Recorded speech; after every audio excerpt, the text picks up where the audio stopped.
Καλησπέρα, βρισκόμαστε στο Teams της Microsoft. Έχουμε κάνει την πρώτη μας ομάδα κοινότητα που είναι η βρεφονιπιοκόμοι. Εδώ πέρα βλέπουμε το κανάλι μας, τα μέλη όσα έχουν μπει και η πρόσκληση γίνεται είτε με link είτε με τα email τους. Εδώ πέρα έχουμε συντονίσει το πρώτο μάθημα το οποίο απευθυνόμαστε σε βρεφονιπιοκόμους στο Νεπάλ και η ομάδα αυτή έχει γίνει για το μάθημα της θετικής διαπαιδαγώγησης των παιδιών και συγκεκριμένα για την πειθαρχία στη σχολική ηλικία.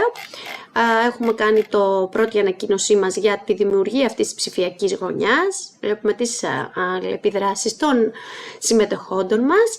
Τους έχουμε ενημερώσει για το πρόγραμμα συναντήσεων, που μπορούν να το βρουν και πώς να το βρουν, καθώς και για το πρώτο μάθημα και το quiz, το οποίο θα δείξουμε ότι βρίσκονται εδώ στα αρχεία. Οδηγίες γενικές για το πώς χρησιμοποιούμε αυτή την ομάδα και χθες ανεβάσαμε και την πρώτη ανάθεση εργασίας με το τι θα ζητήσουμε και πότε θα παραδοθεί. Εδώ πέρα στα αρχεία βλέπουμε ότι είναι το πρώτο quiz το οποίο έχουμε ανεβάσει, καθώς και το πρώτο υλικό που μιλάει στην πειθαρχία στην προσχολική ηλικία.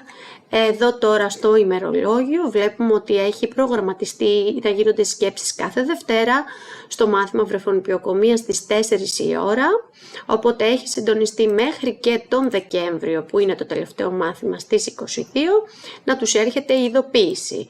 Τώρα εκτάκτως την Τετάρτη στις 22 έχουμε μια συμβουλευτική μαθήματος όπου θέλουμε να λύσουμε τι απορίες έχουν μέχρι στιγμής οι μαθητές και τους έχει ανακοινωθεί και η τελευταία ημερομηνία που είναι η παρουσίαση των εργασιών την Παρασκευή 19/12 5 με 7. Οπότε μπορούν να ξέρουν εξ αρχής και να προγραμματίσουν όλο το πρόγραμμά τους με το που θα κινηθούμε για το μάθημα αυτό. Μέσα εδώ μπορούν να αλληλεπιδρούν οι σπουδαστές, να ενημερώνονται για οτιδήποτε υπάρχει. Πριν ξεκινήσει το μάθημα ή λίγο μετά μπορούμε και στον πίνακα εδώ τους προετοιμάζω ότι θα ξεκινήσει, να με περιμένουν ή αν δεν έχει μπει κάποιος ξεκινάει το μάθημα ή στο διάλειμμα κλπ. Μπορούν και οι ίδιοι να αλληλεπιδρούν με τις φατσούλες τους ή οτιδήποτε θελήσουν στον πίνακα.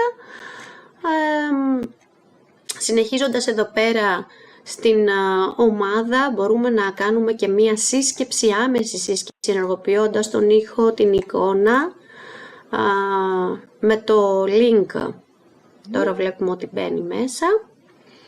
Προσκαλούμε είτε με σύνδεση αντιγραφή σύσκεψη με προσθήκη συμμετοχόντων, αν δεν έχει προσκληθεί ήδη.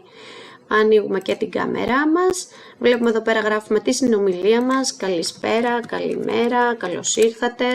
Εδώ σηκώνουν το χέρι τους, τα άτομα φαίνονται ποια είναι μέσα από εδώ. Στέλνουν την αντίδρασή τους με emoji για οτιδήποτε θέλουν να ρωτήσουν. Μπορώ να κάνω κοινή χρήση μέσα από την οθόνη μου αυτή τη στιγμή να δουν ας πούμε το PowerPoint που έχουμε οι πειθαρχίες στην προσχολική ηλικία και να το συζητήσουμε και να το δούμε μαζί και ό,τι άλλο δίποτε θέλουν να δούνε. Βγαίνουμε από εδώ.